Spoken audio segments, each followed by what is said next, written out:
जय श्री माताजी। विश्व के सभी साधकों का आज सुबह के ध्यान सत्र में हार्दिक स्वागत है। कुंडलिनी चढ़ाकर बंधन लेते हैं।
तीन महामंत्र, तत्पश्चात श्री गणेश मंत्र।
अपने चित्त को सहस्त्रार पर स्थित करते हैं।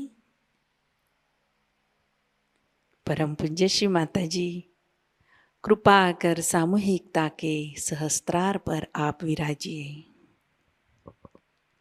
सामूहिकता का अहंकार और प्रति अहंकार आपके श्री चरणों में समर्पित है। कृपा कर आप हमारा आत्म साक्षात्कार दृढ़ कीजिए माँ। कुछ समय हम ध्यान की अवस्था में बैठते हैं।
चित्त को सहस्त्रार में स्थित करते हुए हम अमृतवाणी ग्रहण करते हैं।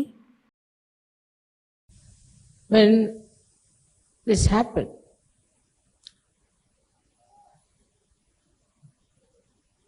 I thought that how will I talk to people about it? Because no one would understand. And it would be a big mistake on my part to say something about Sahasrara. Because even about Sahasrara, nowhere in the scriptures some things were described. It was absolutely a ambiguous description, I would say, where people could not have even thought that there is a realm beyond Sahasrara. And one has to enter into that realm where is the reality.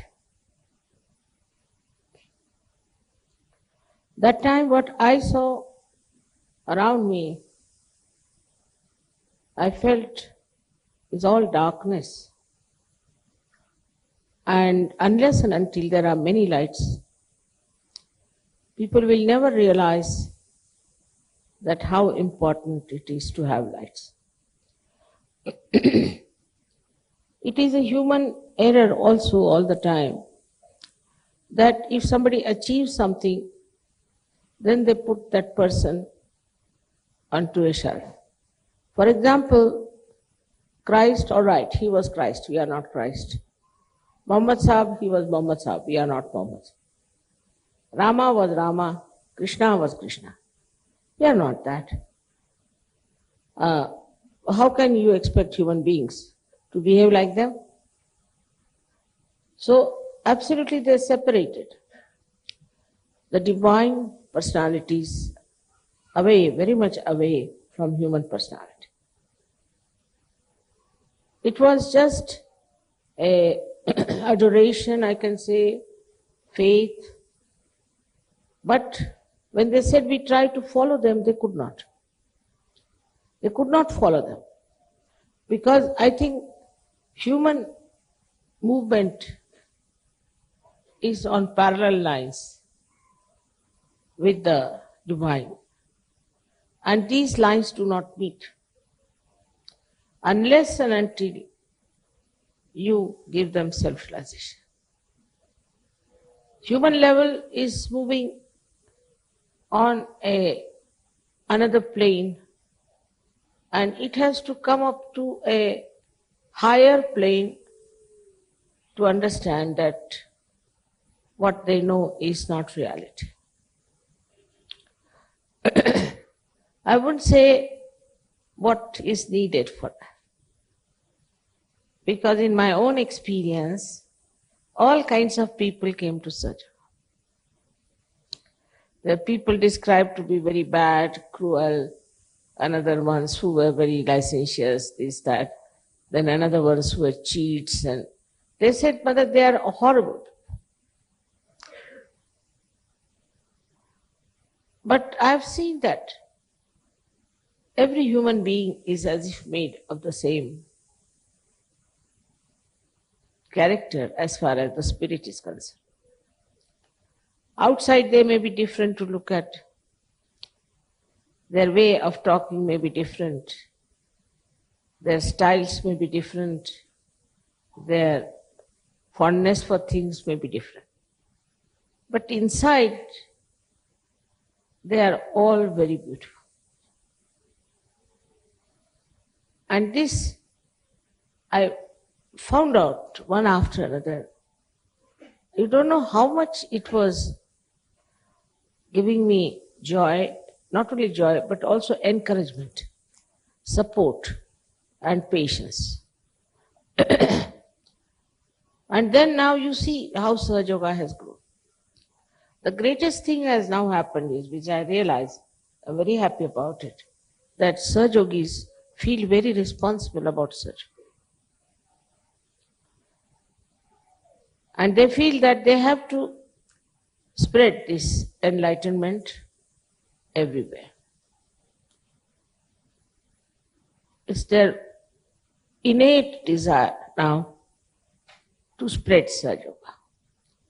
Firstly, it was that they should become spirits.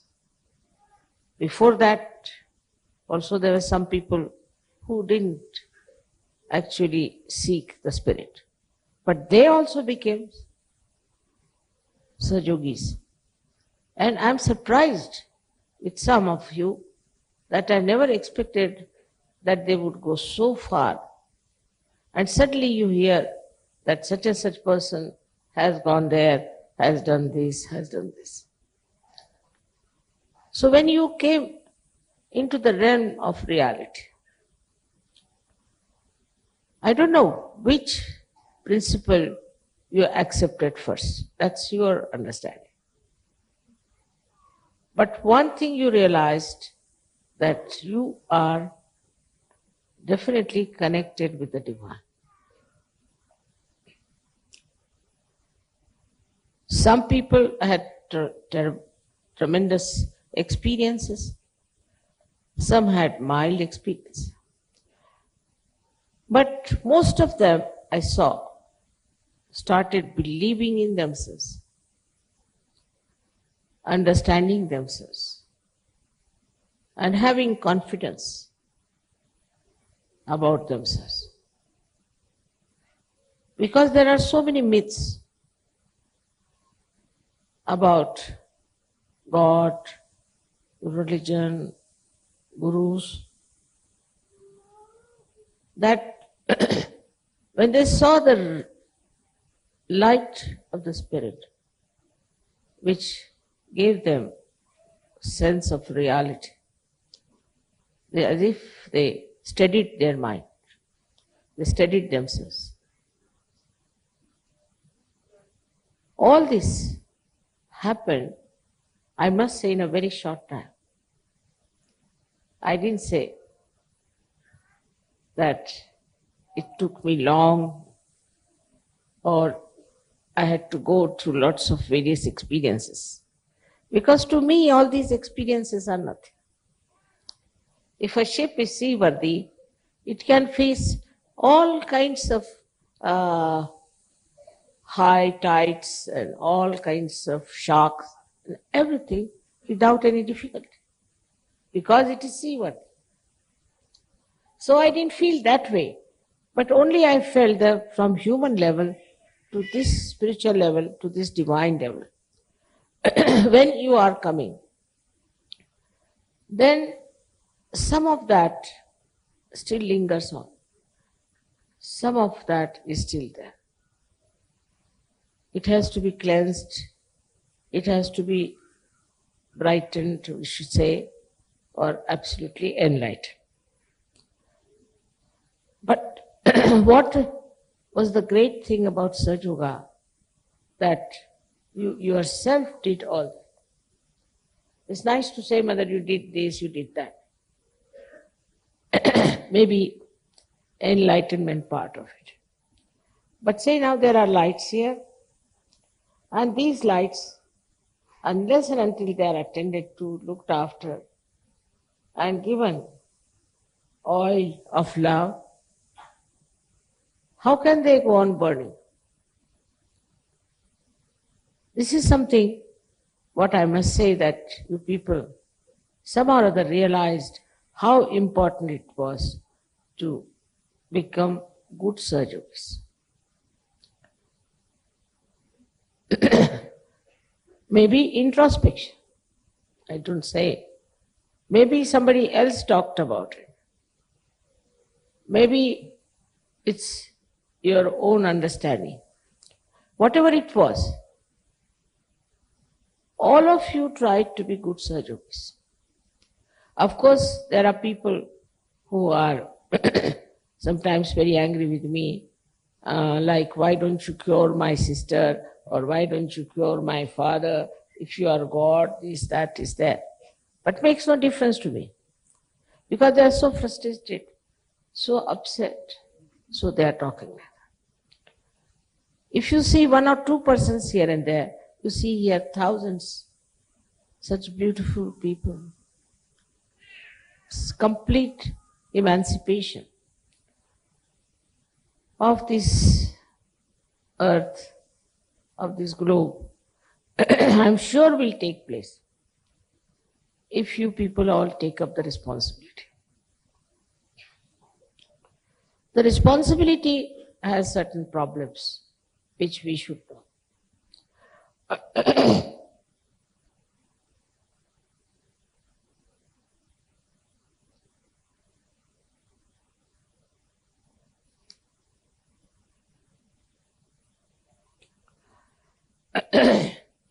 When you feel responsible,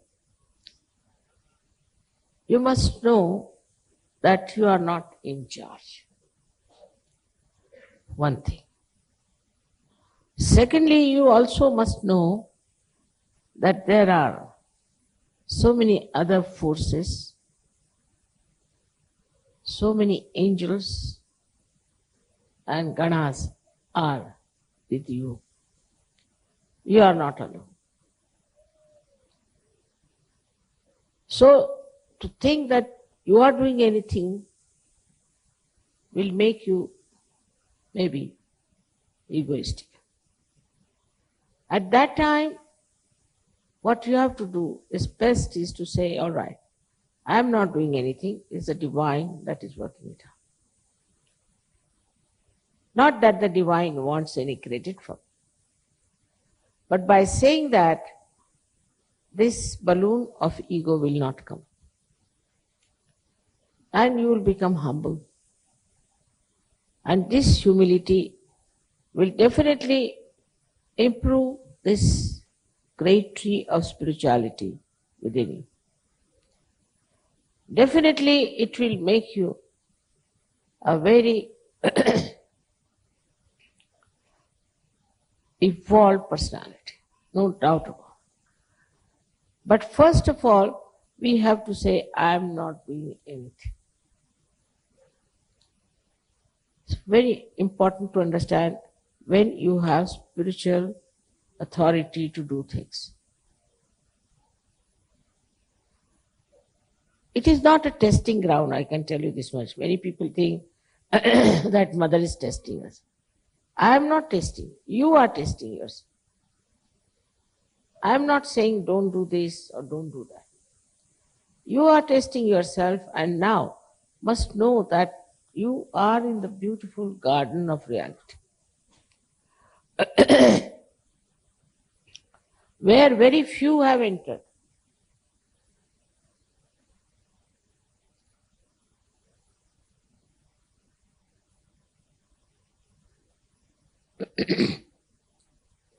And there in that garden, when you enter, what do you see? Is everything is full of beauty. Every person has something sweet about himself. Because all other Sahajogis are also having the same kind of experiences of this reality, which cannot be described in words. But you start feeling it, that oneness, that nearness, that friendship, without any expectation. You start feeling, oh, it's a Sahajayogi. A kind of a complete integrated organism as you become an organization, I should say, which is a living organization. In that you do not feel you are something separate. Any Sahajayogi, whether he is highly placed or he is not doing much in life,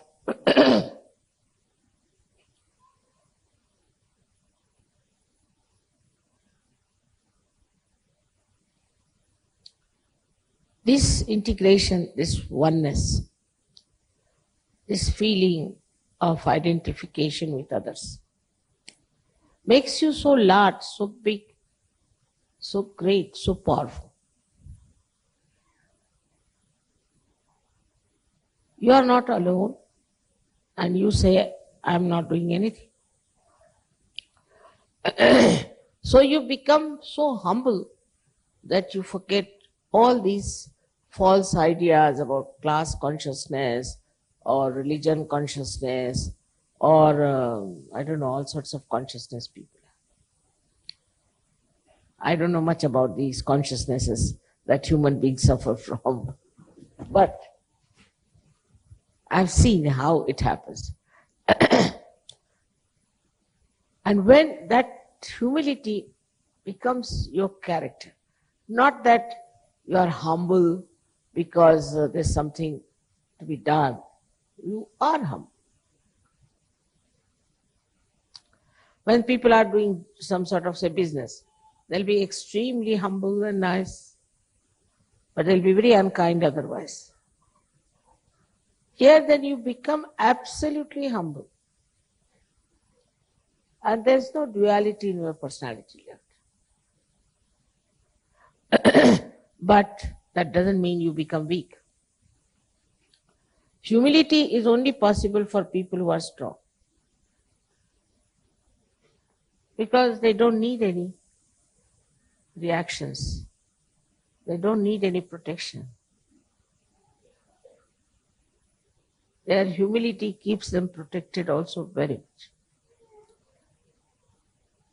So you just start thinking or feeling, thinking is a funny word, feeling that you are a small dust particle. At the same time you feel you are the whole sky. It depends on where you are, what you are doing, what you are seeing, what you are witnessing. Sometimes you feel that all these big journeys are useless. You feel nothing to worry about them, very small. And with some people you feel you are very small. Such a flexible temperament you develop. And that makes you subtler and subtler. Because you can penetrate into anything, any subject, any personality, any understanding, any book, anything, any enterprise, in a very subtle manner, and you immediately see what is to be done. Because you become so subtle. And then when you become very great, then you start thinking, or I should say feeling, what you can do to help so many people, to do this great job, to do that.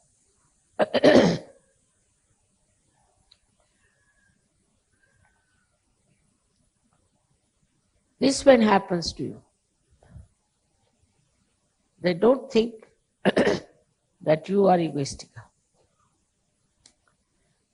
Nor you should think that you are very small. Only thing is now you are the spirit. And spirit is very subtle. It's a very subtle light. But it can penetrate into anything. It can expand into anything. It can remain anywhere or it can disappear anywhere. This subtle personality that you are, which is your spirit, you even don't use it, but it uses you all the time. Without your knowledge, it uses you. So the second thing should be that you should not determine what you are going to do, what I have to do. If I have decided I must do like this. Whatever you have decided is all right. But if it does not materialize, there's nothing to worry. There's nothing to be upset. There's nothing to be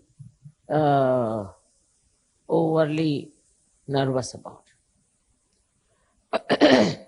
I'll give you an example. One day I was going to America. And of course, you know, as it is, as all the surgeries are, they get quite worried. Now mother has to go to America. Means, see, everybody's upset. They're looking at the time, now time is this, time is that. I was just smiling. I said, I have to go to America, why are you worried? And suddenly one of the surgeon's child fell down and broke her hand. And she couldn't move her fingers. So I was just coming out. And as soon as he brought the child, I said, all right, I'm not going just now to the airport. They were very upset. Now she's not going to the airport, as if all the heavens are going to fall down or what. But I said, now let me see the child. I treated the child was all right. All right, I said, let's now go to the airport. And they were saying, Mother, the plane must have left, it's all right, doesn't matter, let's go to the airport.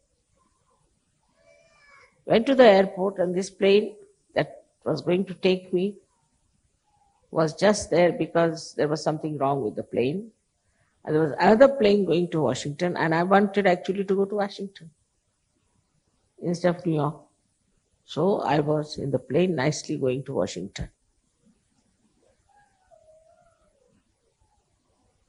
But one must know that you are not doing. Everything is arranged and planned and beautifully kept for you.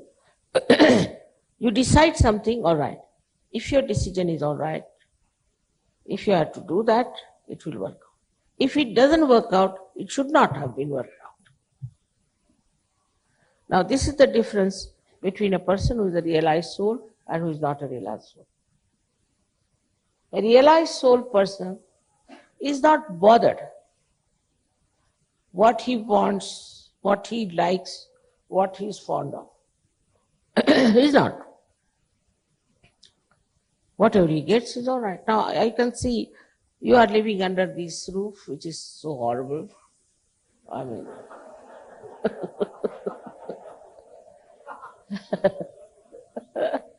there's no proper arrangements here, nothing.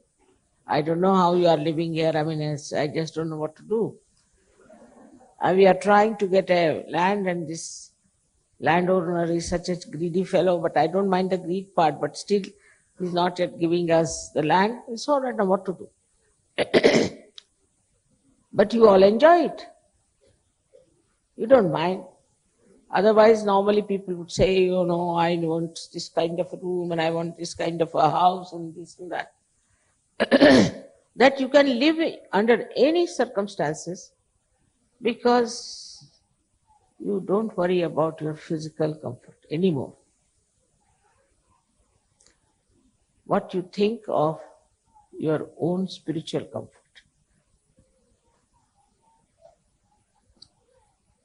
I've seen people, Sahajogis, so beautiful, even children. If there is a film going on, something funny comes in, immediately they all close their eyes. We don't want to see this.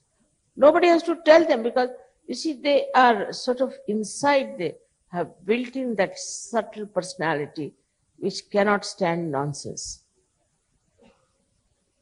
They may not say something, they may not be harsh, but just they shun and go away from such place, automatically. So to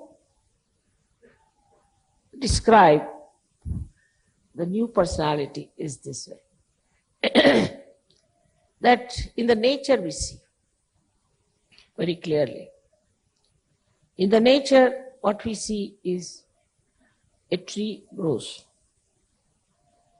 Now it has to expand, but it cannot, so it does not.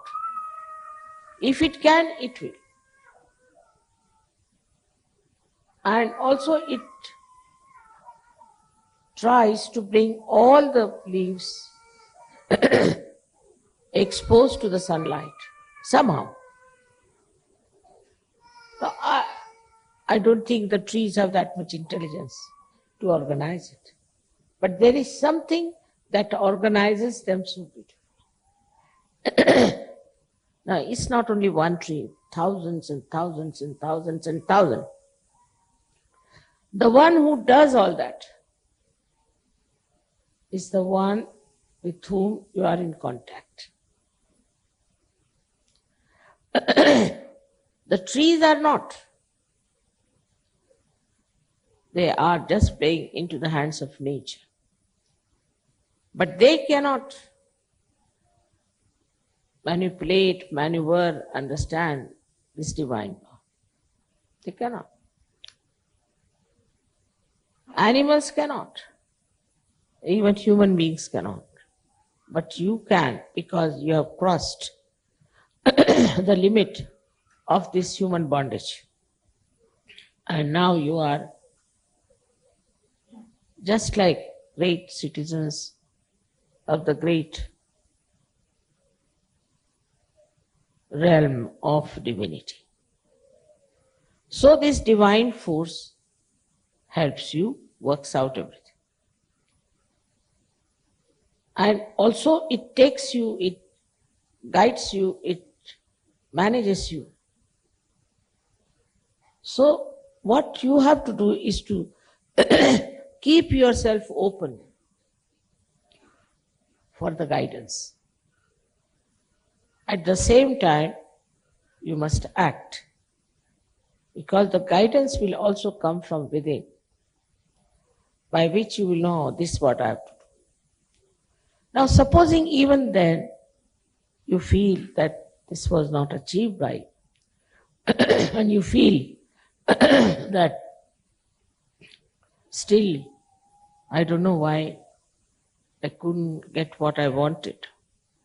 Try to understand that is what is the best for us.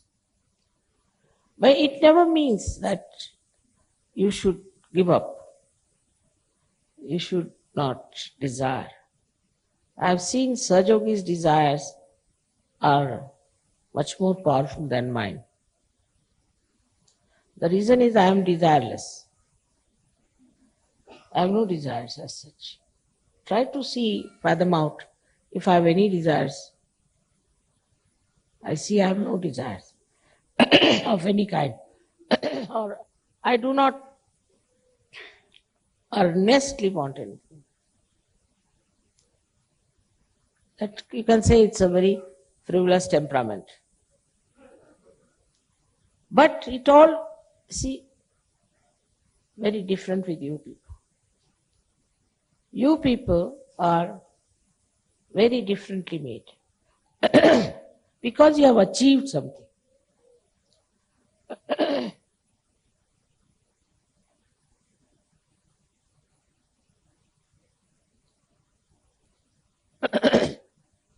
I have not achieved anything. I am what I am. Because you have achieved something, you know how you were and what you are now. Because of your achievement, I think it is a boon that whatever you desire works out.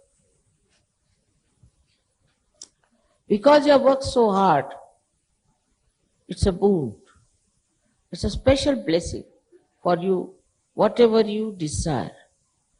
So many times I have told you, now don't desire anything which is not proper. Because whatever you will desire, that works out. And that will be effective. Now try to realize that you are no more ordinary human beings. You have crossed the bondage, and now you are not even in the Sahasrara, you are beyond it. Sahasrara is the limbic area, and this limbic area is closed like a lotus.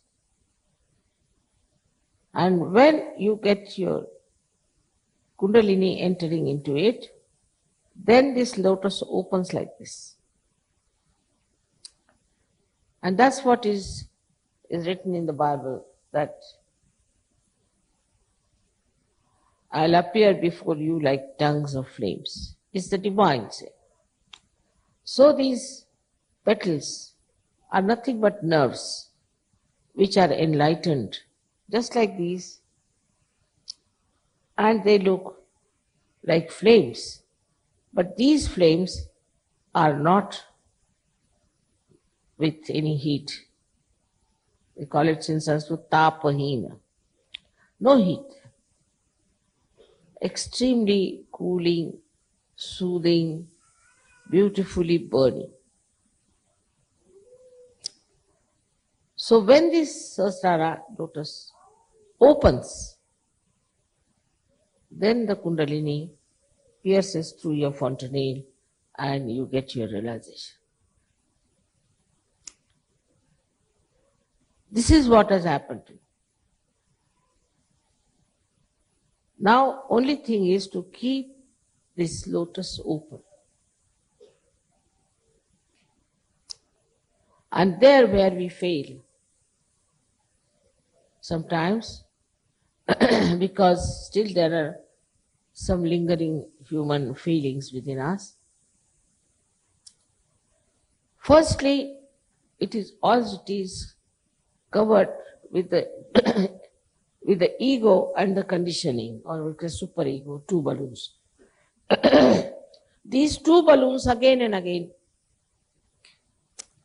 try to close the Sahasrara.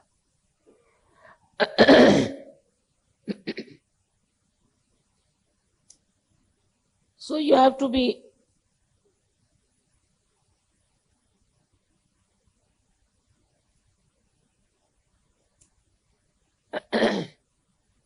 on the guard that what is closing my Sahasrara. The first is ego, which how to attack. Because you want to attack your ego, you'll have to attack through ego only. That's the only vehicle.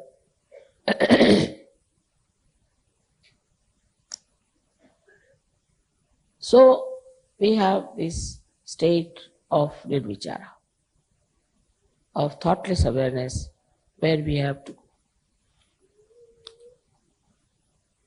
But the simple thing to do is very practical. Try to understand why you are being egoistical. With whom are you angry? Why are you angry? What makes you think to dominate someone, or to control someone, or to check someone? Why? The mind will not answer. The simple thing, if you can do, that whatever things that upsets you or makes you feel very great, try to understand that compared to you, nothing is greater. Compared to your love, nothing is greater. Compared to your compassion, nothing is greater. Because in this, there is the light of the divine truth. You hate someone, you get angry with someone, just know that you have to love that person. Now, how will you love that person? There's no way to have any measurement of that. But love itself will suggest how satisfied you are feeling, how happy you are. I'll give an example. The other day I received a letter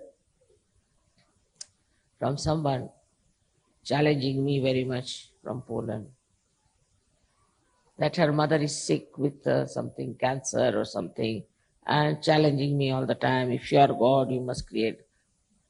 You are my mother, if you are God, do this, do that, do that. Very amusing. I said, all right. I put my attention to this lady. Perhaps the mother is better. But instead of getting angry, I said, she's so frustrated, she's so upset, she's so worried. Even if she says, if you are God, she's challenging me, it's all right. Makes no difference. Whether she calls me God or not God, makes no difference. Whatever I am. So instead of getting angry, I felt tremendous compassion for her. She's a human being, and her mother is so sick, and if that's the only source of her life, then I can understand why she is so upset.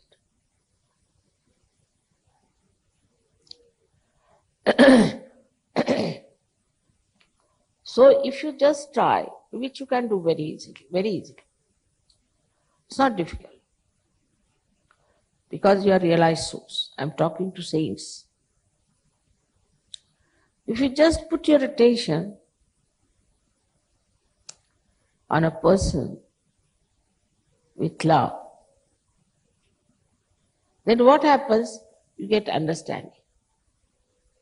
Understanding of that person. You realize, as if identified with that person. Then you realize, if I was in her place as a human being, what I would have felt.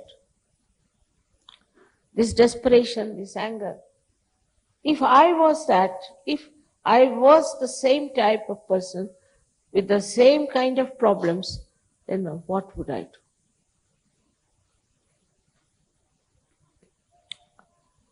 That solves the problem. So the identification part, you have such powers, I told you, can penetrate. The identification with another is very important.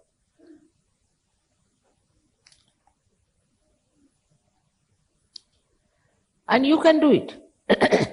Because you are realized souls, you can do it. Just place yourself in the same position as the other person is. And then you'll realize that you have powers of love. And identification is the only way I think one can understand love. This ego will immediately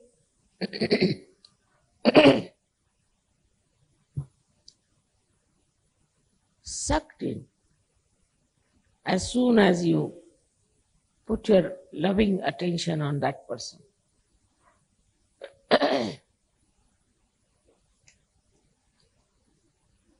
In your lifetime, you'll get so many experiences like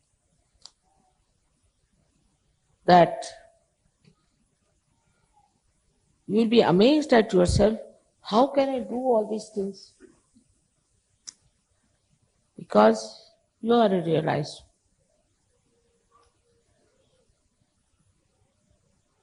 Also, as I said, when you are identified with another person, you put that person in charge of divinity.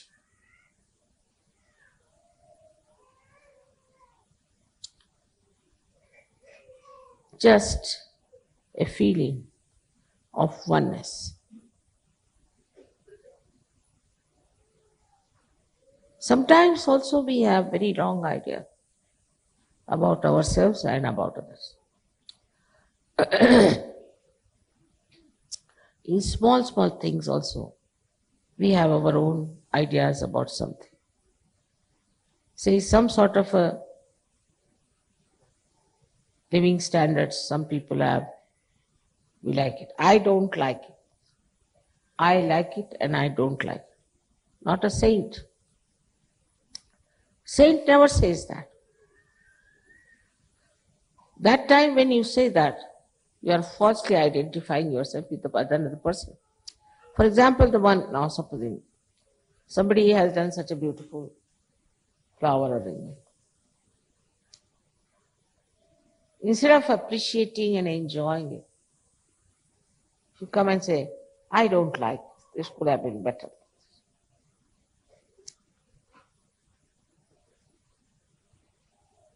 Just to, I don't know why people say that. But if you identify yourself with the man who has done it or the gentleman who has done it, you will enjoy it the way that person enjoyed it doing it.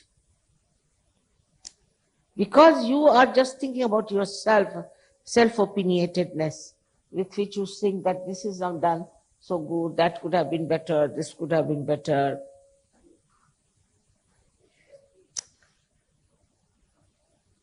Who are you to judge anyone?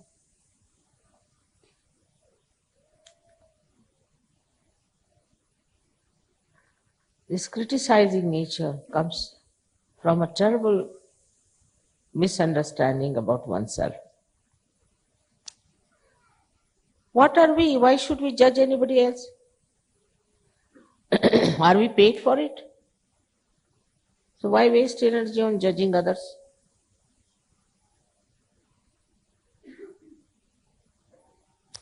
We should see what is good in others.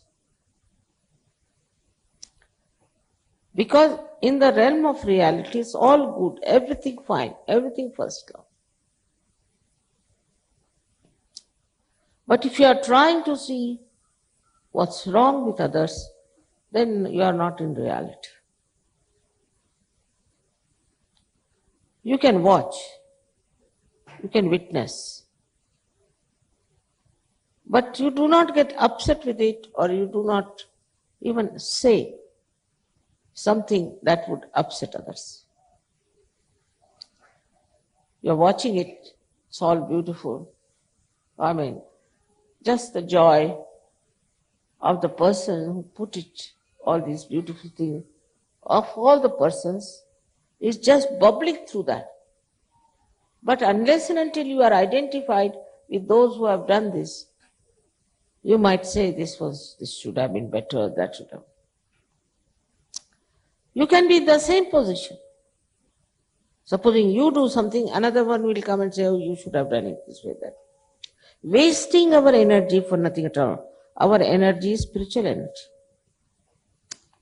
Then again you become like the sky, I told. The greatness. They are too great to bother about these things. Wasting our energy on very, very trivial things, any useless things, and just making yourself small. But if this spiritual energy is used, because you can use it, you are the ones only who can manipulate it, not the trees, not the flowers. Then what you will do is to create oceans of joys.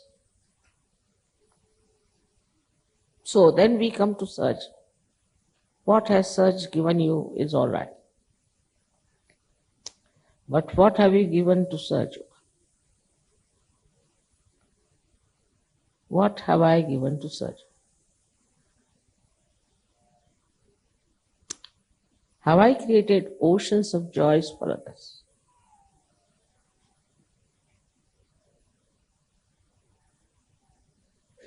What kindness I've shown, what compassion I've shown, what love I've expressed. All right, whatever Sahajayoga has given, we have taken it for granted.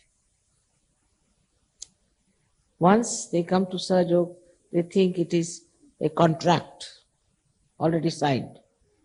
And if this thing doesn't work out, then what is it? We had a contract with God, and they says we have not been awarded fully for whatever we have paid, whatever we have done. But what have you done?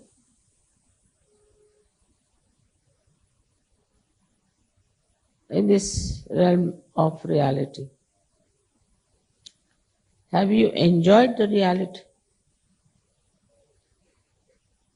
Have you felt the joy of this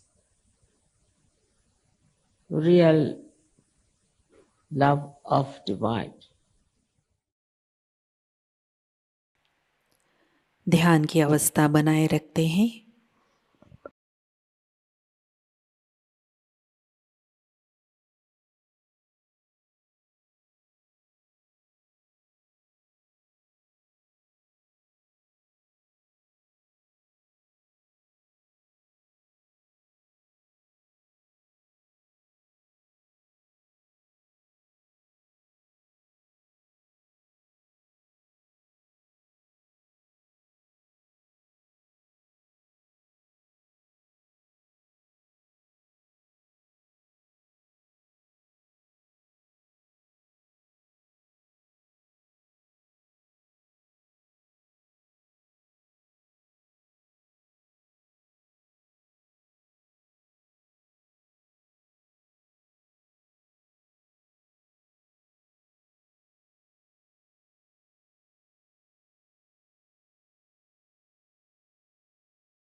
जय श्री माता जी।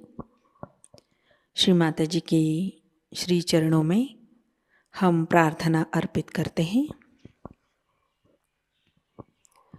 परम पूज्य श्री माता जी, आज का ध्यान आपके श्री चरणों में समर्पित है। आज की अमृत वाणी में आपने जो ज्ञान हमें प्रदान किया, सामूहिकता आपकी ऋणी है। परम पूज्य श्री माता जी, कृपा कर हमें ध्यान की गहनता, गहराई प्रदान कीजिए, जिससे हम सहज धर्म की गरिमा में रहे, ऊंचाई में रहे। श्री माता जी, हमें गतिशील, कृतिशील, सतर्क और स्वयं अनुशासित सहयोगी बनाइए, जिससे हम सहयोग फैलाने के प्रति हमारा उत्तरदायित्व निभा सके। कृपा कर हमें आध्यात्मिक प्रगति की ओर अग्रसर कीजिए। श्री माता जी, हमें भौतिकता के भ्रम से, कुसंस्कारों से दूर रखिए। हमारे अंदर निर्लिप्त साक्षी भाव प्रस्थापित कीजिए। श्री माता जी, इस ध्यान सत्र में अगर हमसे कोई गलती हुई हो, कृपा कर हमें क्षमा कर दीजिए। हमारी प्रार्थनाओं का स्वीकार कीजिए और हमें आशीर्वादित कीजिए। आपके श्री चरणों पर कोटि कोटि प्रणाम, अनंत कोटि प्रणाम। जय श्री माता जी। कुंडलिनी चढ़ाकर बंधन लेते हैं।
आज सभी का दिन मंगलमयी हो। आज का ध्यान सत्र अभी संपन्न होता है। जय श्री माता जी।